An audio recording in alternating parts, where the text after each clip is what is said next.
Dear students, this channel is for practicing PTA modules every day. If you are struggling with PTA reading module, you can purchase a reading course, which may help you to ace your reading score. Contact us on 6367949840, 9588068207.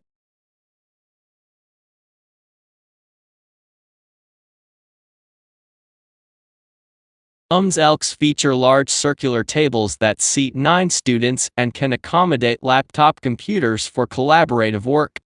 Typically, students bring their own computers to class and use the building's ubiquitous wireless capability. The classrooms are designed to facilitate hands-on activities and problems that require students to interact with each other to reach a solution. Students can display their work on large LCD screens mounted around the room to promote small and large group discussion.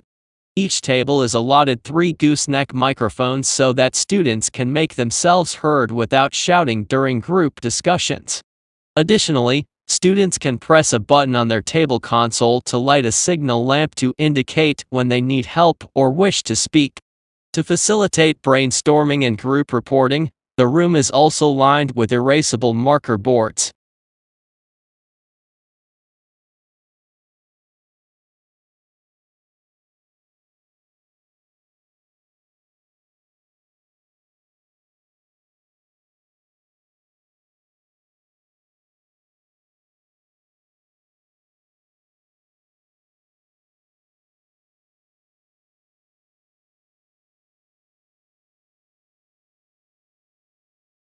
Lawrence Stephen Lowry, November 1, 1887 – February 23, 1976, was an English artist.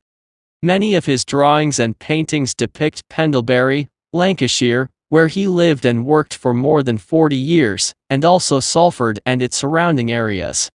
Lowry is famous for painting scenes of life in the industrial districts of northwest England in the mid-20th century.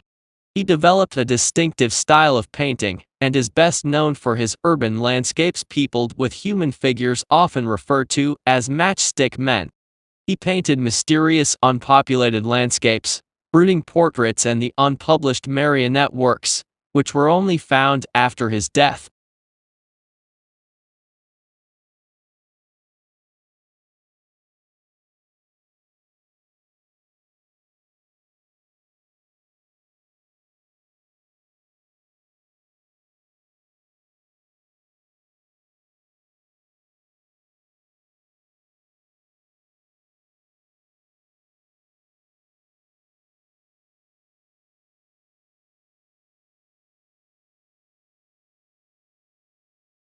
It is important to emphasize the need for hard work as an essential part of studying law, because far too many students are tempted to think that they can succeed by relying on what they imagine to be their natural ability without bothering to add the expenditure of effort. To take an analogy, some people prefer the more or less instant gratification, which comes from watching a television adaptation of a classic novel, to the rather more laborious process of reading the novel itself. Those who prefer watching television to reading the book are less likely to study law successfully, unless they rapidly acquire a taste for text-based materials.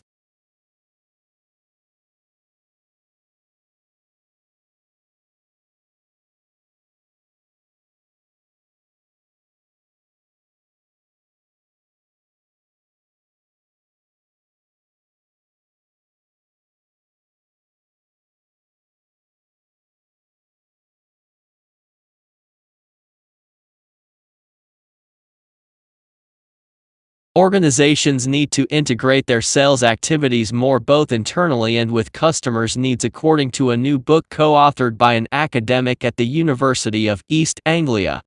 The book addresses how sales can help organizations to become more customer-oriented and considers how they are responding to challenges such as increasing competition, more demanding customers, and a more complex selling environment.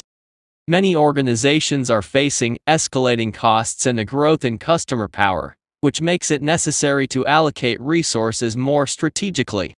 The sales function can provide critical customer and market knowledge to help inform both innovation and marketing.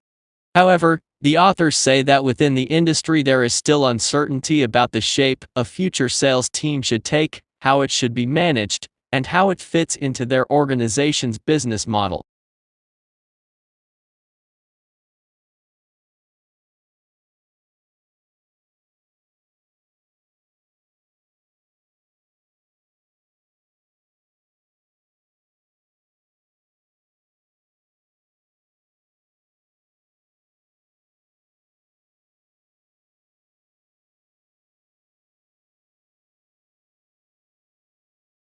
Symptoms start with a fever over 104 degrees Fahrenheit, chills, headache or body aches within a week. The patient has a dry cough, which might progress to shortness of breath.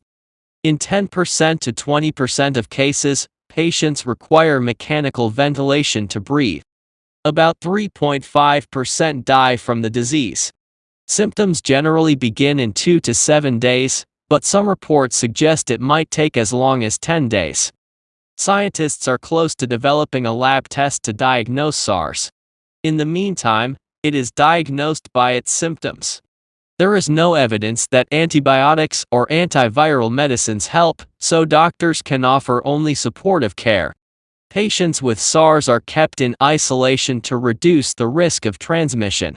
Scientists aren't sure yet, but some researchers think it's a newly discovered coronavirus, the family of viruses that cause some common colds.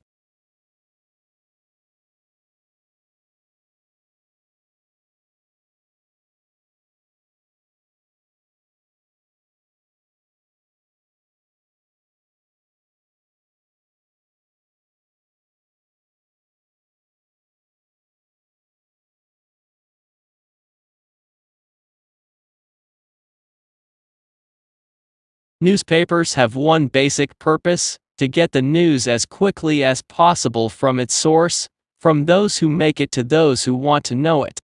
Radio, telegraph, television, and other inventions brought competition for newspapers. So did the development of magazines and other means of communication. However, this competition merely spurred the newspapers on. They quickly made use of the newer and faster means of communication to improve the speed and thus the efficiency of their own operations. Today more newspapers are printed and read than ever before. Competition also led newspapers to branch out to many other fields. Besides keeping readers informed of the latest news, today's newspapers educate and influence readers about politics and other important and serious matters.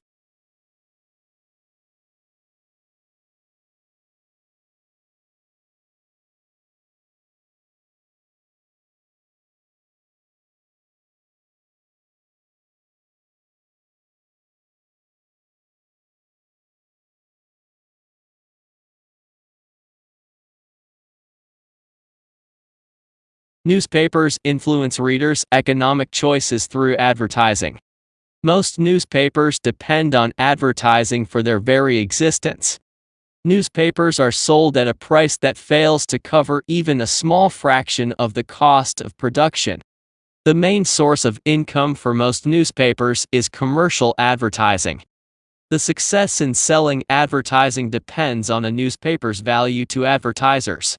This is measured in terms of circulation. How many people read the newspaper? Circulation depends much on the work of the circulation department, and on the services or entertainment offered in a newspaper's pages. But for the most part, circulation depends on a newspaper's value to readers as a source of information about the community, city, country, state, nation, and world, and even outer space.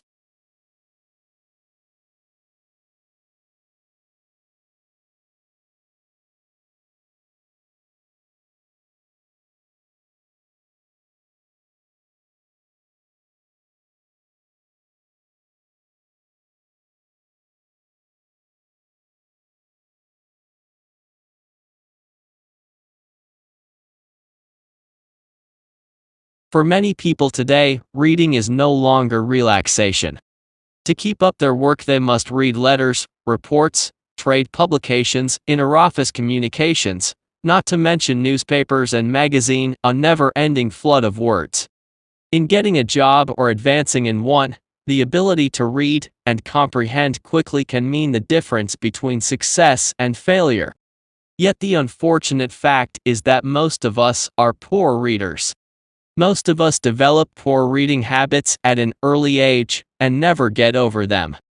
The main deficiency lies in the actual stuff of language itself, words.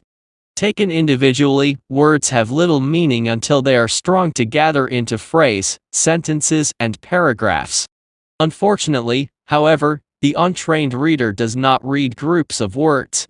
He laboriously reads one word at a time, often regressing to reward words or passages. Regression, the tendency to look back over what you have just read, is a common bad habit in reading.